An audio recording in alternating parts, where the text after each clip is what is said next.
रहा था। एक दिन बहुत ही ज्यादा ठंड पड़ जाती है। अरे बाप रे, आज तो बहुत ही ज्यादा ठंड है। मुझे कुछ तो करना पड़ेगा। अगर मेरा घोंसला मुझे गर्म रखना है तो मुझे आग जलाने के लिए लकड़ियाँ जमा करनी पड़ेगी, नहीं तो मैं इस ठंड में मर ही जाऊंगी। लेकिन मैं काम अकेले नहीं कर सकती, मुझे किसी की मदद लेनी पड़ेगी। लाडो मीनू चिड़िया के पास चली जाती है। अरे मीनू मौसी, तुम क्या कर रही हो? कुछ नहीं लाडो। अच्छा ठीक है, तुम बताओ तुम यहाँ कैसे? अरे कुछ नहीं, अभी ठंड का मौसम चल रहा है ना, मैं सोच रही थी कि हमें हमारे घोंसले गर्म रखने के लिए आग जलानी होगी और उसके लिए हमें लकड़ियाँ इकट्ठा करनी होगी। हाँ, बात तो सही है। आज गंगा मौसी मुझसे मिलने आई थी, वो कह रही थी कि ठंड के साथ बर्फबारी भी होने वाली है। मेरे तो ठंड की वजह से अभी से हाथ पैर कांप रहे हैं। तो बताओ कब जाना है लकड़ियाँ लेने को? अभी शाम हो गई है, हम सुबह घर का सारा काम निपटा के फिर चले जाएंगे। हाँ, कल सुबह जाएंगे। अगले दिन सुबह मीनू और लाडो लकड़ियाँ जमा करने के लिए निकल पड़ते हैं। उड़ते उड़ते उन्हें रास्ते में कालू कौवा दूध सेकते हुए उन्हें दिखाई देता है। मीनू लाडो चिड़िया से कहती है, देख लाडो, ये आलसी कौवा कैसे मजे में दूध सेक रहा है। जाने दो ना मौसी, हमें क्या करना है? हमें बहुत काम है, हमें चलना चाहिए। नहीं लाडो, ये आलसी कौवा ऐसे मजे में सुबह सुबह दूध सेक रहा है, ये मुझसे नहीं देखा जा रहा। तुम देखो मैं इसे कैसे काम पे लगाती हूँ। लाडो और मीनू कौवे के पास रुक जाते हैं। मीनू मौसी रहने दो ना, क्यों बेचारे को परेशान कर रही हो? बेचारा और ये एक नंबर का आलसी और कामचोर है। इतना बोलकर मीनू कालू कौवे के पास चली जाती है। अरे कालू कौवे, तुझे कुछ शर्म वरम है कि नहीं? ऐसे दिन भर बिना काम किए कैसे बैठ सकते हो तुम? तुम्हारे हाथ पांव दर्द नहीं करते? कालू कौवा मीनू मौसी की बात को सुनकर अनसुना कर देता है। अरे तू चुप क्यों है? कुछ तो बोल। क्या आलस की वजह से तुझे सुनाई भी नहीं दे रहा? क्या मीनू मौसी, मैं तो यहाँ शांति से बैठा हूँ। क्या आपको मेरी वजह से कोई तकलीफ हो रही है? अगर आप चाहे तो मैं यहाँ से उठकर कहीं दूर चला जाता हूँ। अरे आलसी कौवे, मुझे मालूम है तू कितना कामचोर है और वैसे भी तुझे कुछ और आता भी नहीं और दिन भर बस आराम से सोता रहता है तू। नहीं नहीं मीनू मौसी, मैं कामचोर नहीं हूँ, मैं कुछ भी काम कर सकता हूँ। अच्छा ऐसी बात है, तो चल मेरे साथ। मैं और लाडो घोंसले गर्म रखने के लिए लकड़ियाँ जमा करने के लिए जंगल में जा रहे हैं। तू भी चल हमारे साथ।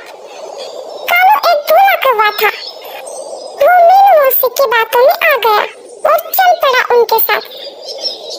हाँ चलो, मैं तैयार हूँ।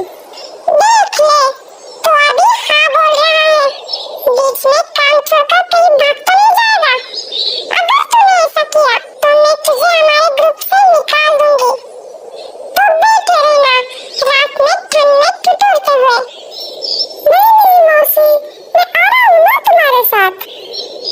ये मीनू मौसी भी ना किसी को भी अपनी बातों में फंसा लेती है और अपना काम करवा लेती है। लाडो, मीनू मौसी और कौवा तीनों जंगल की तरफ निकल पड़ते हैं। थोड़ी दूर जाते ही लाडो को जमीन पर कुछ लकड़ियाँ दिखाई देती हैं। चलो हम यहाँ से एक एक लकड़ी उठा लेते हैं। तीनों एक एक लकड़ी उठाकर लाडो चिड़िया के घोंसले की तरफ निकल पड़ते हैं। तीनों लाडो चिड़िया के घोंसले के पास आ जाते हैं।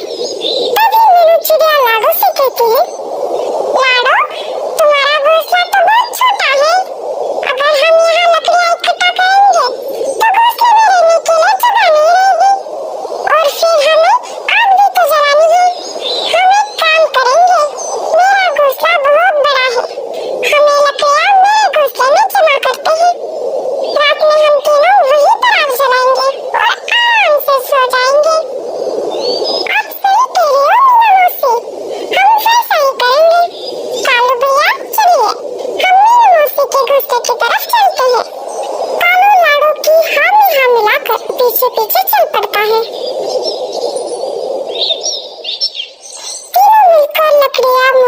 घोंसले में रख देते हैं। चलो हमें और भी लकड़ियाँ लानी पड़ेगी। ये लकड़ियाँ तो हमें आग जलाने में कम पड़ जाएंगी। हमें कुछ और लकड़ियों की जरूरत पड़ेगी। तभी मीनू चिड़िया पाँव में मोचाने का झूठा नाटक करती है। अरे बाप रे, ओए माँ, मर गई रे। शायद मेरे पैर में मोच आई है। मैं अब लकड़ियाँ नहीं उठा पाऊंगी। कोई बात नहीं मौसी, आप आराम कीजिए। मैं और कालू भैया जाकर लकड़ियाँ जमा कर देंगे। इतना बोलकर लाडू और कालू वहाँ से लकड़ियाँ लाने के लिए उड़ जाते हैं। दिन भर दोनों लकड़ियाँ जमा कर रहे थे। ऐसा करते करते मीनू मौसी के घर में लकड़ियों का ढेर लग जाता है। अरे वाह, इसे कहते हैं सुकून की जिंदगी। रात में तीनों मिलकर मौसी के घर आग जला लेते हैं और आराम से सो जाते हैं। जब सुबह हो जाती है, कालू कहता है कि कल तो बहुत अच्छी नींद आई मुझे, लेकिन अब मुझे बहुत ज्यादा भूख लग रही है। भूख तो मुझे भी लगी है कालू भैया। देखते हैं मीनू मौसी के घर कुछ खाने के लिए है कि नहीं। लाडू मीनू मौसी से कहती है, अरे मीनू मौसी, हमें बहुत भूख लगी है। क्या आपके पास कुछ खाने को है? हाँ हाँ, मेरे पास थोड़ा अनाज बचा है। ये लो। आखिर तुमने हमारे लिए इतना सारा काम जो किया है। दोनों थोड़ा थोड़ा करके अनाज खा लेते हैं। खाना खाने के बाद लाडू कालू से कहती है, चलो कालू भैया, हमें और लकड़ियाँ जमा करनी होगी। तभी मौसी उन दोनों को रोक लेती है और कहती है, लाडू तुम एक काम करो, तुम लकड़ियों के बजाय अनाज जमा करो। घर में सिर्फ थोड़ा ही अनाज बचा है। अगर मैं अकेली होती तो अनाज बच जाता, लेकिन अब हम 3 लोग हैं, इसलिए हमें और अनाज चाहिए। आप सही कह रही हो मौसी, मैं और कालू भैया अभी निकलते हैं। दोनों अनाज लेने के लिए निकल पड़ते हैं। उधर लाडू और कालू मेहनत कर रहे थे और इधर मतलबी मीनू मौसी मजे से अपने घोंसले के बाहर धूप सेकते हुए बैठी थी। ये सर्दियाँ कितनी अच्छी होती है। रात में आग जलाओ और दिन में मस्त धूप सेको। ये दोनों अनाज लेकर वापस आए, तब तक मुझे घर का दरवाजा अंदर से बंद कर लेना चाहिए। मैंने उन दोनों से झूठ कहा है कि अनाज खत्म हुआ है, लेकिन ऐसा नहीं है। मैंने बहुत सारा अनाज पहले से ही जमा करके रखा हुआ है। अब मेरे पास रात में आग जलाने के लिए लकड़ियाँ भी बहुत हैं। मेरी पूरी सर्दियाँ ऐसे ही मस्त निकल जाएंगी। इधर लाडू और कालू अनाज ढूंढते ढूंढते बहुत दूर तक आ जाते हैं और उन्हें वापस आते आते रात हो जाती है।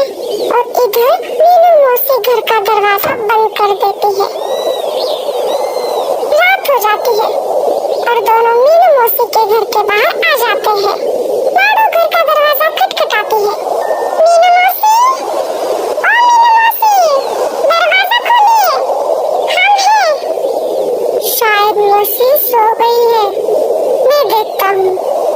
अरे मौसी, जल्द दरवाजा खोलिए, बाहर बहुत ठंड है। अगर तुम थोड़ी देर दरवाजा नहीं खोलोगी तो हम यहीं पर जम जाएंगे। मीनू मौसी को उन दोनों की आवाज सुनाई दे रही थी, लेकिन मतलबी मीनू मौसी ने दरवाजा नहीं खोला। वो चुपचाप अपने घोंसले में सोती रही। कालू भैया, शायद मीनू मौसी सो गई है। चलो हम मेरे घोंसले में चलते हैं। मेरे घोंसले में थोड़ी लकड़ियाँ पड़ी हैं। हम आज रात वही लकड़ियाँ जलाकर सो जाएंगे। हाँ हाँ, चलो चलो। थोड़ी देर बाद मीनू खिड़की से झांक कर देखती है। मुझे लगता है शायद वो दोनों चले गए होंगे। मैं अब अकेली ही आग जला देती हूँ। मीनू मौसी आग जला देती है। अरे बाप रे, आज तो बहुत ही ज्यादा ठंड है। मुझे और ज्यादा लकड़ियाँ जलानी पड़ेगी। मेरे पास तो बहुत ज्यादा लकड़ियाँ हैं। मीनू मौसी लकड़ियों के ढेर को खींचने लगती है। तभी लकड़ियों का ढेर खिसक कर आग में आ जाता है और वो लकड़ियाँ भी आग पकड़ लेती है।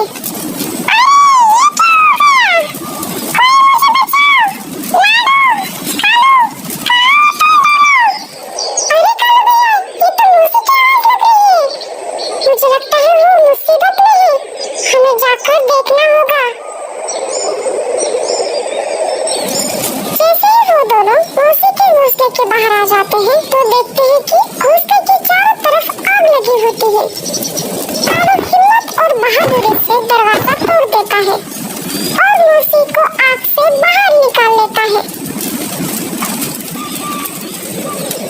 मौसी के पंखों को आग लग चुकी होती है। तभी कालू कौवा मीनू मौसी को पास वाले तालाब में छोड़ देता है।